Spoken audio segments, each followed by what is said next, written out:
বছর ধরে যে চেয়ারটা ধরে আছে, তাদের পুলিশ, তাদের র্যাব, তাদের ডিবি, তাদের বিজিবি, তাদের এনএসআই, তাদের বিএসএফ, তাদের বিদেশি সংস্থা, তাদের সব কিছু।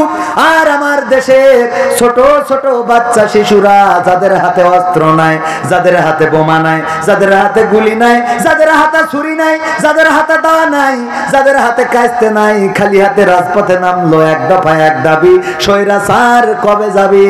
এই আন্দোলনে আমার দিদি চলে গেল দাদার দেশে।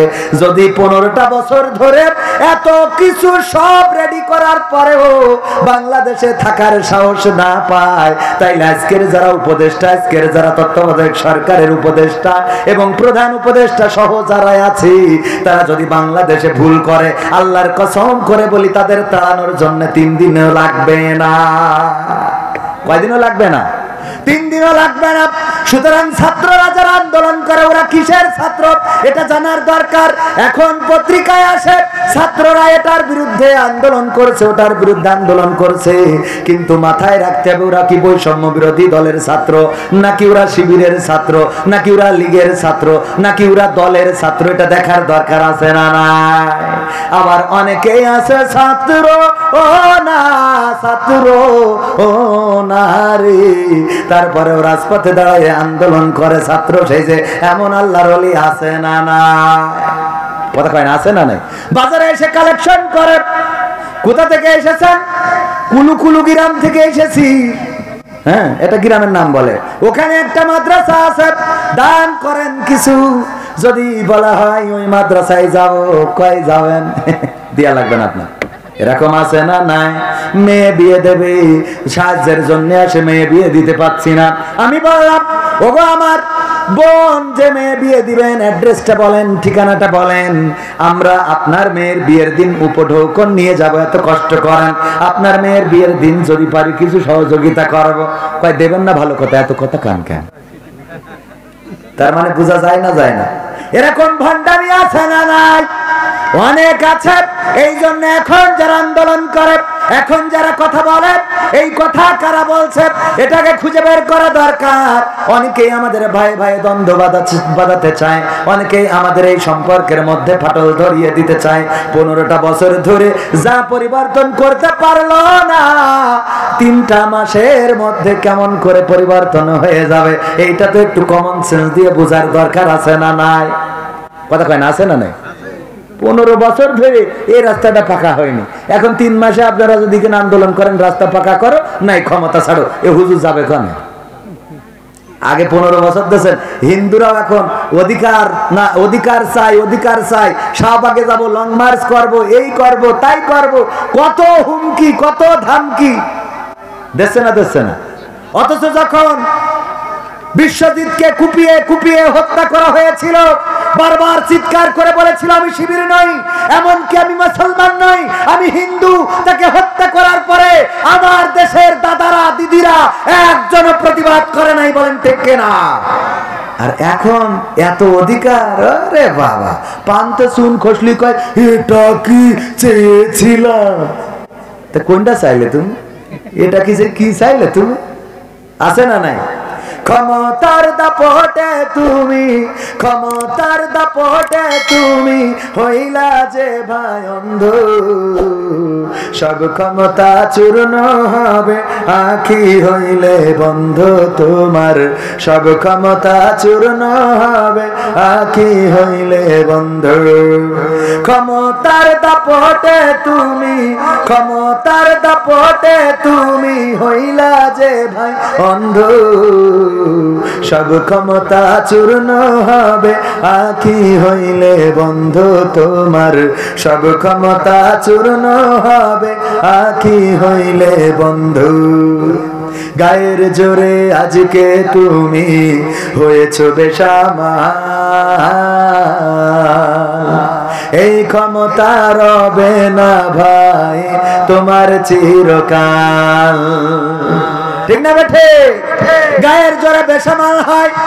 অনেকেই মনে করে এই যে চেয়ার পেয়েছি, এই চেয়ার কোনোদিন ছাড়া লাগবে না। আমার ইউনিয়নের একজন চেয়ারম্যান ছিল, নামটা নিতে চায় না। আপনার এলাকায় আপনারাও চিনবেন চেয়ারম্যান গো। আমি যখন আমার ইসলামী ব্যাংক করার জন্য একটা চেয়ারম্যানের স্বাক্ষর লাগবে, আমি কাউন্সিলে আসলাম। ওই আল্লাহর ওলি আমার ব্যাংকটার অনুমোদনের জন্য সার্টিফিকেট আমার সেই লেটারটাই সাইন করে নাই। আজকে সেই চেয়ারম্যান কোথায়? চেয়ারম্যানই কোথায়? সব চলে গেল। ক্ষমতা চিরদিন থাকে না। অন্যায় করবেন মাথায় রাখবেন। আমার কিন্তু ইসলামী ব্যাংক হয়েছে, আমি সেই এজেন্ট ব্যাংক কিন্তু ঠিকই করেছি। আমার এখানে কলিগ আছে, চাকরি করেন, রকি হুসাইন আছে, সেই জায়গায় চাকরি করে ও রুটি রুজি করে। কিন্তু ওই আল্লাহর ওলি এখন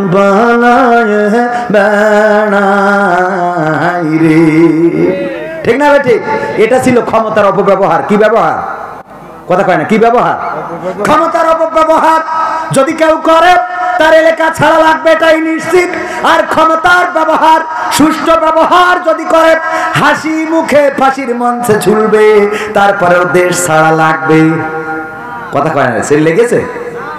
এতদিন রেডিওয় গান শুনতাম, রেডিওতে টেলিভিশনে গান শুনতাম, ৭১-এর রাজাকার, এই মুহূর্তে বাংলা ছাড়। এই কথাগুলো যারা বলেছে ওরা আবার নিজেরাই ছেড়ে চলে গেছে। যে কটা ছাড়তে পারিনি সব কটা বর্ডারে ধরা খায়। ঠিক না বে? ঠিক। শুধু ধরা খায় না, বিসি মিসি সহ ধরা খায়। ঠিক তো? ক্ষমতার অপব্যবহার করা যাবে না। এই জন্য আমি গানে বলেছি, গায়ের জোরে আজকে তুমি হয়েছ বেসামাল, এই ক্ষমতা রবে না ভাই তোমার চিরকাল। পরাণ পাখি উড়াল দিলে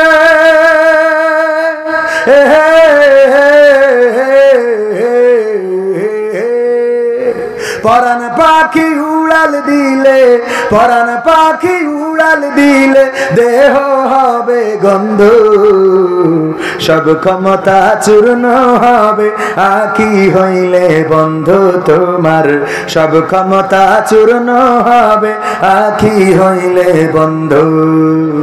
মানুষের সাথে তুমি করো খারাপ আচরণ,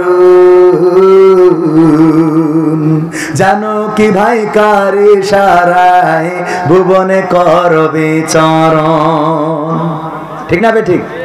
কার ইশারায় বিচরণ করি? বলেন কার ইশারায়?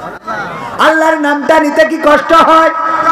যে বানাইল, যে চোখ দিল, যে কান দিল, যে কথা বলার শক্তি দিল, যে আমাদের সন্তান দিল, স্ত্রী দিল, সংসার দিল, পরিবার দিল। ওগো আমার ভাইয়েরা, আমরা যারা যশোরে বসবাস করি, মাঝে মাঝে যখন কোনো ভিডিও দেখি অথবা কোনো জায়গায় কোনো মাহফিলে যায়, যাওয়ার পরে বলে হুজুর এই যে এই জায়গাটা দেখছেন নদীর মধ্যে বিলীন হয়ে গেছে, এই জায়গায় আমার দাদার বাড়ি ছিল, এই জায়গায় আমার বাবার কবর ছিল, এই জায়গায় আমার আপনজনরা ঘুমানো ছিল। কত নদীতে বিলীন হয়ে যায়। আর আমরা যারা যশোরে বসবাস করি, আমাদের অন্তত কবরটাও ঠিক আছে না নাই? আমাদের নদীতে বিলীন হয় না, নদীতে ভেঙে যায় না। এই জন্য আমাদের কবিরা গান লিখেছিলেন, নদীরে কুল ভাঙে ও কুল গড়ে, এই তো নদীর খেলা, সকাল বেলার ধ্বনি তুমি ফকির সন্ধ্যা বেলা। নদীরে কুল ভেঙে যায় ও কুল গড়ে যায়। ওগো আমার ভাইয়েরা, কত মানুষের ভিটামাটি চলে যায়, নদীর গর্ভে বিলীন হয়ে যায়। নদীর দিকে তাকায় আর বলে নদীর ও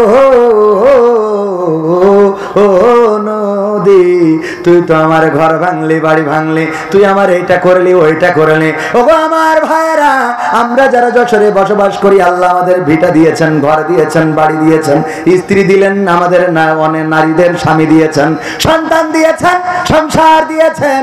যে আল্লাহ রব্বুল আলামিন না চাইতেই এত কিছু দিলেন, সেই আল্লাহর নামটা নিতে যাদের মুখে বাদে গো, ওগো আমার ভাইয়েরা, পরন্ত বিকেল বেলায় দেখবেন আল্লাহর নামটা ওই মুখ দিয়ে আর বের হবে। হইতে পারে না? পারে না? কথা কয় না? এই জন্যে আমরা, আমাদের এই শক্তি সামর্থ্য দিয়েছেন কে? তাও আপনাদের এত বুঝাইও আল্লাহর নামটা কষ্ট লাগে। কষ্ট লাগে মনের মধ্যে আল্লাহর নামটা মুখ দিয়ে উচ্চারণ করতে, অথচ চিৎকার করে যদি আল্লাহকে ডাকেন তাও শোনে, আস্তে ডাকলেও শুনবে। কিন্তু যখন বিপদে পড়েন, যদি বাড়ি এসে মার খুঁজে না পান, ছোটবেলায় কি করতেন? ও মা, মা এরকম ডাকতেন, ও মা, মা এই তুই কোয়ানে, ঠিক না বে ঠিক? যখন মা ডেকে ডেকে না শোনে, এরকম চিৎকার আছে না নাই?